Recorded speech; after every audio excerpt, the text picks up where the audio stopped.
السلام عليكم ورحمة الله تعالى وبركاته. أعوذ بالله من الشيطان الرجيم. بسم الله الرحمن الرحيم. الحمد لله رب العالمين والصلاة والسلام على رسول الكريم وعلى آله وصحبه أجمعين. نويت تعلم وتعلم تذكر وتذكير ونفع والانتفاع والإفادة والاستفادة وحث على التماسك بكتاب الله وسنة الرسول صلى الله عليه وسلم ودعاء إلى الهدى والدلالة على الخير وابتغاء وجه الله ومرضاة بقربه وثوابه سبحانه وتعالى. Alhamdulillah. All right, starting off with chapter 8 now. Cautioning against neglecting the Friday prayer and other congregational prayers, and exhorting to keep the regular supererogatory prayers.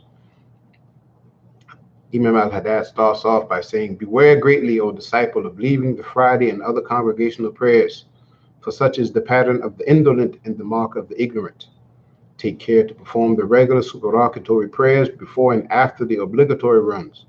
Persevere with the witr and the duha prayers, and with keeping alive the interval between the two night prayers to remembrance of Allah. Be extremely careful to always keep alive the periods between the dawn prayer and the sunrise, and between the afternoon prayer and sunset. For these are noble times where those servants who turn to Allah receive the flow of His assistance.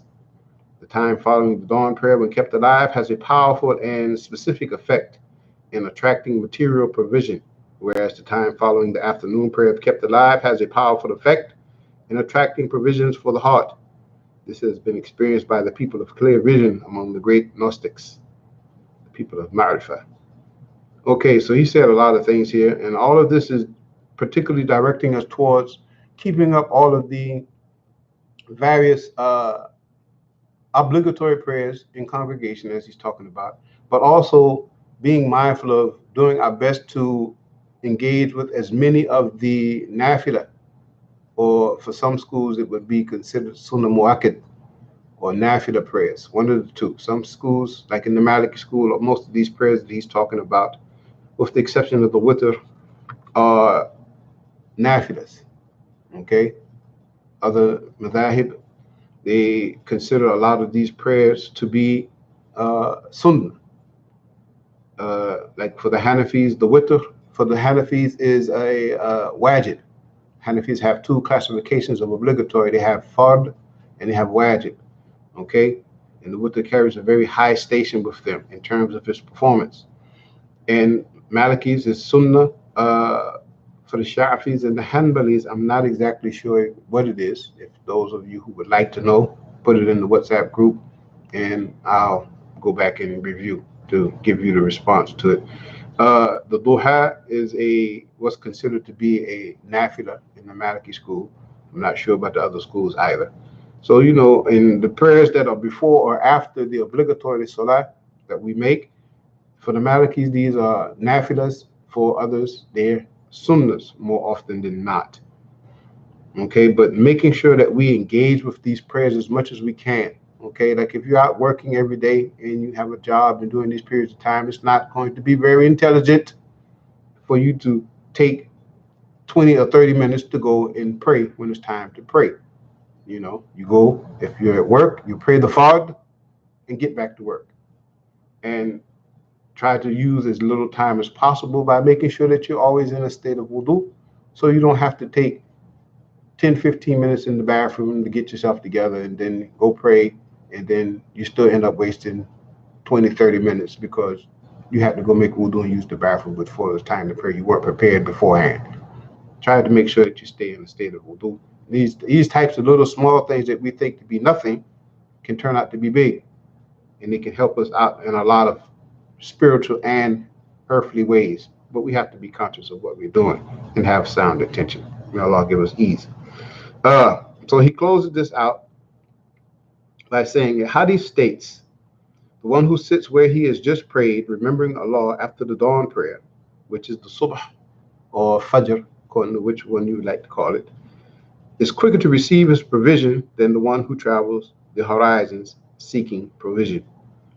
And this is in reference to, more often than not, when we after we pray the subh, the morning prayer, the person who sits and makes dhikr until the sun rises, the sun is completely risen, This is a blessed time.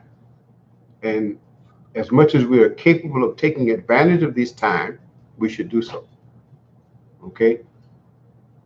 It's not so much that you actually have to just sit there and make specific formulas of dhikr in this, but this is good because this is part of the way of Rasul sallallahu alaihi wasallam.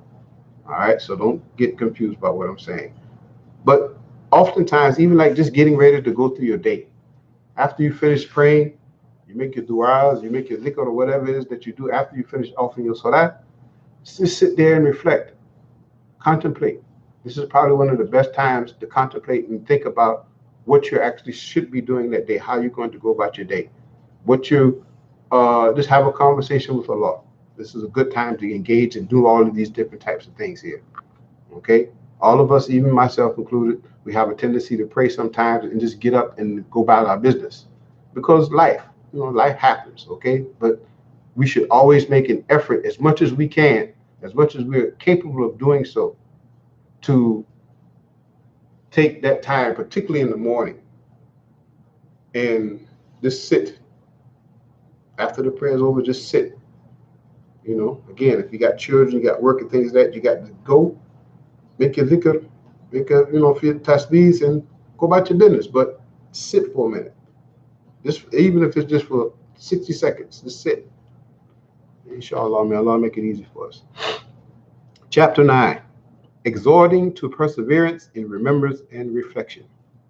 He starts off by saying, what really counts on the path of Allah Ta'ala, having obeyed commands and what really counts on the path of Allah Ta'ala, having obeyed commands and avoided forbidden things, is to persevere in remembering Allah, so keep to it.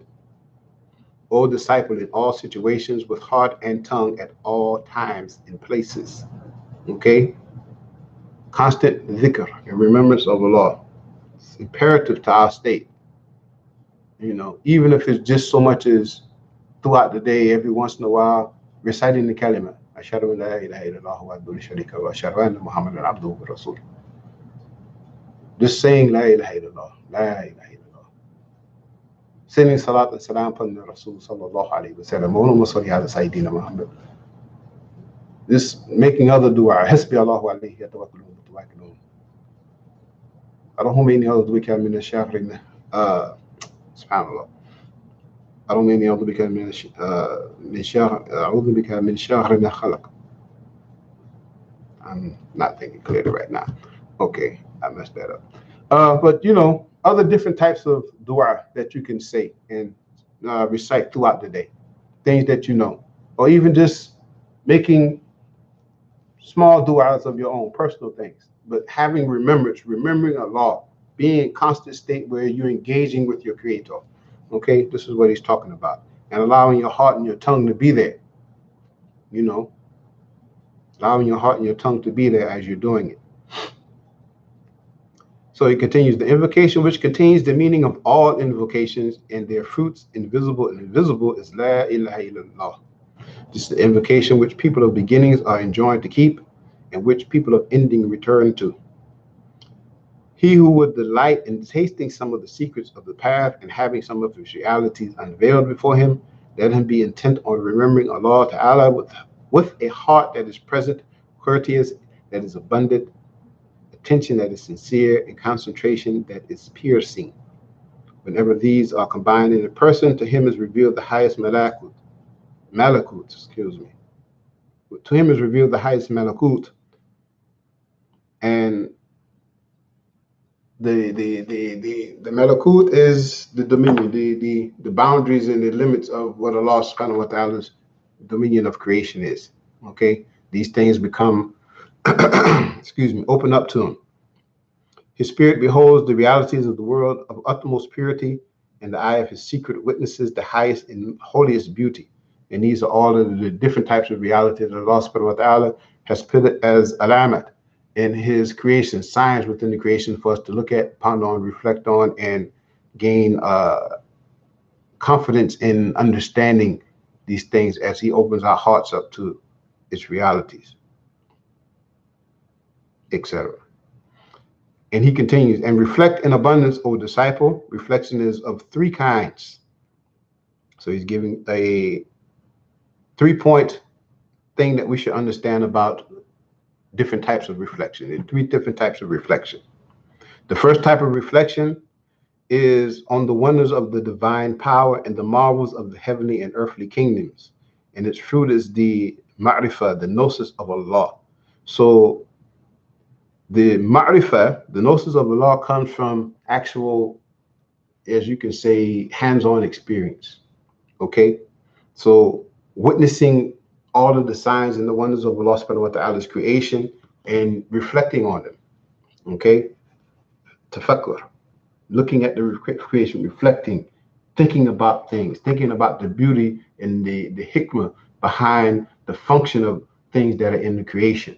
Even when it comes down to like insects, okay, animals, wondering and being amazed by Allah's creation and learning to and striving to understand these things.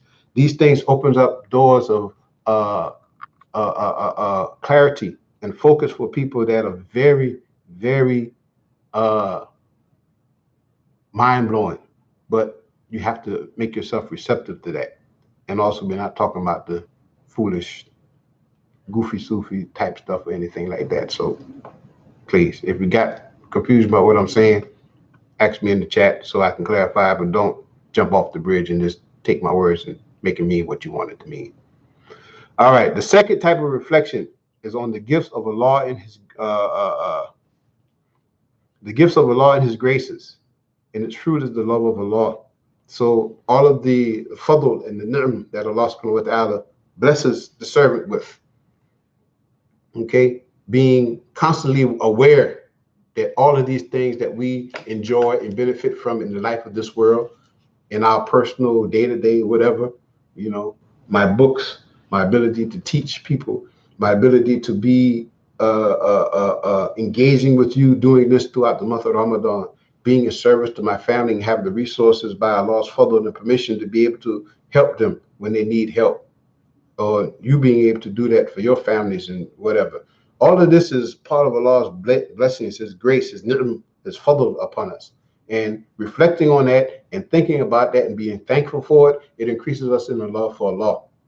Because we didn't do it. Even having the energy and the ability to do these things is from Allah's tawfiq. If Allah didn't want us to have the ability to serve and help other people, then He wouldn't allow it to happen. Every time we try to do something, it'll turn into a disaster. So this is part of what we need to reflect on in order to increase in our love for Allah, because this is part of why He does this, to draw us nearer to Him, if we're paying attention. So the third type of reflection, the last one, is on this world, the next, and the states of creation in both. And its benefit is turning away from this world and becoming attentive to the hereafter. And we have discoursed on this, on the various avenues of reflection in the Book of Assistance, where they can be found by those who want them. So this is another book of Imam Al-Haddad, that it's a larger book that talks about traveling the path, and he goes into detail with a lot of these subjects that are in this particular book here. So inshallah ta'ala, maybe in the future, maybe not myself, maybe Ustad Lumumba, maybe Ustad Osman will be able to bless us with the reading of Book of Assistance. Not asking nobody to do anything, just suggesting. We'll have to get amongst ourselves and figure out who or when this can be done. We may take turns doing it together, bi'idhnillahi ta'ala. But however, again, looking at the things of this world, recognizing that they're transitory, that they don't last, and reflecting on the benefits and the blessings of the hereafter, and realizing that there's going to be something that's going to go on and on forever, whether it's punishment or reward. And being the people who strive after a reward, we're all seeking to stay away from Allah's punishment. We're not going to talk about that right now. We're just going to talk about the blessings of Jannah and wanting to have that and being attentive to doing the things that are going to take us there. All right, so this concludes the second section. We're going to be doing chapter 10, and we may just do 10 because these two here seem to be, well, we'll find out when we start. I'll go by ear, I'll play it by ear. But this concludes this one, inshallah. سبحانك اللهم وبحمدك أشهد أن لا إله إلا أنت أستغفرك وأتوب إليك. السلام عليكم ورحمة الله تعالى وبركاته.